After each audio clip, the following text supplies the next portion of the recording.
کسی صاحب نے لکھا ہے اور ٹھیک ہی لکھا ہے کہ جب میں 4 سال کا تھا تو میرا یقین تھا کہ میرے ابو سب سے اچھے ہیں۔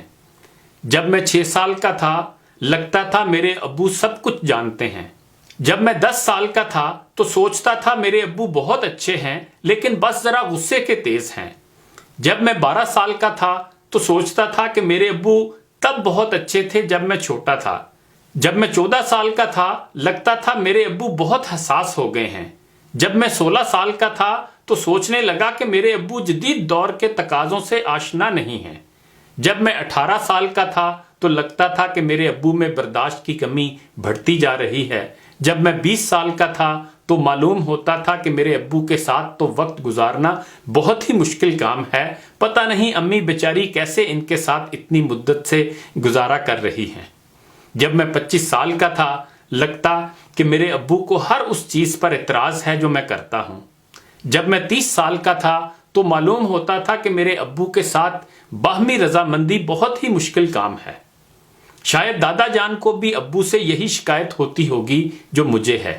جب میں 40 سال کا تھا تو سمجھ آنے لگی کہ میرے ابو نے میری پرورش بہت ہی اچھے اصولوں کے ذریعے کی۔ مجھے بھی اپنے بچوں کی پرورش ایسے ہی کرنی چاہیے۔ جب میں 45 سال کا ہوا تو مجھے حیرت ہونے لگی کہ ابو نے ہم سب کو کیسے اتنے اچھے طریقے سے پالا پوسا۔ جب میں 50 سال کا ہوا تو سوچنے لگا کہ میرے لیے تو بچوں کی تربیت بہت ہی مشکل کام ہے۔ پتہ نہیں ابو ہماری تعلیم و تربیت اور پرورش میں کتنی اذیت سے گزرے ہوں گے۔ جب میں 55 سال کا ہوا تو خیال آنے لگا کہ میرے ابو بہت دانا اور دور اندیش تھے اور انہوں نے ہماری پرورش اور تعلیم و تربیت کے لیے بہت ہی زبردست منصوبہ بندی کی تھی۔ جب میں 60 سال کا ہوا مجھے احساس ہوا کہ میرے ابو سب سے اچھے ہیں۔ غور کیجئے کہ اس دائرے کو مکمل ہونے میں کتنے سال لگے اور بات آخر میں پھر پہلے والے مقام پر آ گئی کہ میرے ابو سب سے اچھے ہیں۔ حقیقت بھی یہی ہے کہ ہمارے والدین اچھے ہی ہوتے ہیں۔ وہ کبھی جان بوجھ کر ہم سے کچھ برا نہیں کرتے۔ ہاں ان کی کچھ مجبوریاں ہو سکتی ہیں کیونکہ وہ جنم تو دیتے ہیں، کرم خدا ہی دے سکتا ہے۔ ہماری تقدیریں تو خدا کے ہاتھ میں ہیں۔ پھر کچھ اچھا برا ہو جانے پر ماں باپ کو قصوروار کیوں ٹھہرانا؟ ہر والدین ہمیشہ اولاد کا بھلا ہی چاہتے ہیں بلکہ وہ برا چاہ ہی نہیں سکتے۔ خدا کی بہترین نعمتوں میں والدین کی نعمت بھی شامل ہے۔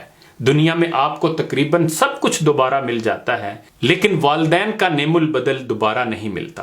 والدین سے بڑھ کر کوئی خیر خواہ، کوئی دوست، کوئی غم خوار دوبارہ کم ہی ملتا ہے۔ لیکن افسوس ہم میں سے بہت سے لوگ اس نعمت کی بر وقت قدر نہیں کرتے اور پھر اس نعمت کے چھن جانے پر ساری عمر پچھتاتے رہتے ہیں۔